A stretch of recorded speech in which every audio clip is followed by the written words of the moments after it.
अब हम लोग आते हैं प्रश्न क्रमांक 3 पर। प्रश्न क्रमांक 3 हमें दे रखा है द्विघात बहुपद, यानी कि हमारे पास अब है द्विघात बहुपद, यानी कि बहुपद वाले पार्ट से, यानी कि पार्ट 2 से। हमारी पाठ्य पुस्तक में जो पार्ट है वो कौन सा है? पार्ट 2। पार्ट 2 से हमारे पास है, पार्ट 2 का नाम क्या है? बहुपद। हमारे पास क्या है? बहुपद। अब बहुपद यहाँ पे हम लोगों को समझना पड़ेगा, द्विघात दे रखा है तो ये द्विघात से हमारे पाठ्य पुस्तक में एक 4 पार्ट भी दे रखा है और एक 2 पार्ट भी दे रखा है, परंतु 4 पार्ट के हमारे पास द्विघात समीकरण है। और वहीं पे अगर हम लोग देखें कि 2 पार्ट क्या है हमारे पास, तो 2 पार्ट हमारे पास है बहुपद, या फिर यहाँ पे आ जाता है द्विघात बहुपद। तो द्विघात बहुपद और द्विघात समीकरण में हम लोगों को बहुत ज़्यादा कन्फ्यूजन होता है, तो वो चीज़ भी मैं यहाँ पे आप लोगों को क्लियर करूँगी। ठीक है, तो हम लोगों के पास आता है, सबसे पहले यही चीज़ क्लियर कर लेते हैं ताकि ये कन्फ्यूजन खत्म हो हमारा। तो अब हमारे पास यहाँ दे रखा है, मान लो द्विघात बहुपद, और बहुपद को जो इंग्लिश में बोला जाता है, बहुपद को इंग्लिश में बोला जाता है पोली नोमियल्स। ठीक है, पोलिनोमियल्स। और वही द्विघात अगर समीकरण होगी तो उसे बोलेंगे क्वाड्रियर इक्वेशंस। ठीक है, तो हम लोगों के पास जो बहुपद होता है, तो बहुपद हम लोग किसको बोलेंगे? तो बहुपद होता है या फिर द्विघात बहुपद होता है ax² plus bx plus c। Only सिर्फ इतना सा ही होता है हमारे पास। ये क्या होगा? द्विघात बहुपद, यानी कि ये बहुपद होगा, यानी कि जिसमें 2 या 2 से अधिक पद हो, तो ये हो जाएगा हमारा बहुपद।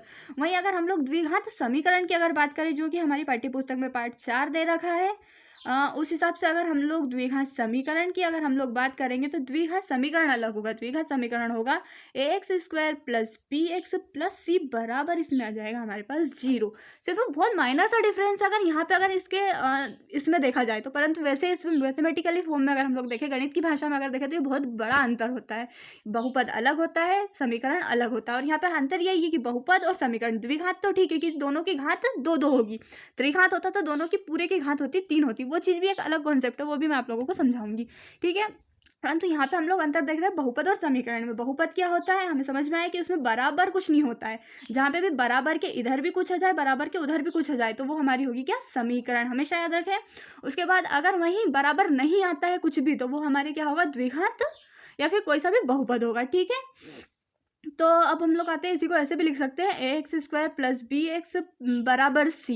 यानी कि इसको ऐसे तो नहीं लिख सकते, ये तो इसका मानक रूप और सर्वमान्य रूप तो यही होगा, परंतु जैसे जब इक्वेशंस आएगी वो इस फॉर्मेट में भी आएगी, तो उसे हम लोग इसको इधर ले आएंगे तो बराबर 0 हो ही जाना है, इधर से उधर, मतलब बहुत सारी चीज़ होती है। ये भी इसकी प्रॉपर्टीज़ होती है, वो चीज़ें हम लोग आगे जैसे जैसे आती जाएगी हम लोग समझते जाएंगे। बाकी इसको हमें ये याद रखना है कि इसका सर्वमान्य और व्यापक रूप यही है, इसका यही है। ठीक है, परंतु समीकरण और बहुपद में हमें अंतर क्लियर रखना है कि क्या होता है बहुपद और क्या होता है ये समीकरण। ठीक है, चलिए तो अब हम आगे आते हैं, हमारे प्रश्न पे आते हैं। हमें प्रश्न दे रखा है कि यदि द्विघात बहुपद, या द्विघात बहुपद का मतलब मानक रूप दे ही रखा है कि ax² plus bx plus c के शून्य, यानी कि यहाँ पे हम लोगों को शून्य निकालने हैं। ठीक है, तो शून्य यानी कि कोई सा भी जो द्विघात बहुपद होता है, हम लोगों ने इसका मानक रूप देख लिया है जो द्विघात बहुपद है। क्योंकि ये द्विघात बहुपद है तो इसके शून्य हमेशा कितने होंगे? 2 होंगे, क्योंकि नाम से स्पष्ट है द्विघात, यानी कि इसकी घात कितनी है? मैक्सिमम 2 है, तो इसके शून्य कितने बनेंगे? 2 ही शून्य किसके बनेंगे? ठीक है, कौन से? अल्फा और बीटा। ठीक है, इसके 2 शून्य होते हैं, अल्फा और बीटा। वहीं अगर त्रिघात समीकरण मतलब यानी कि त्रिघात बहुपद अगर हमारे पास होता है तो उसके 3 शून्य निकलते हैं, अल्फा बीटा और गामा।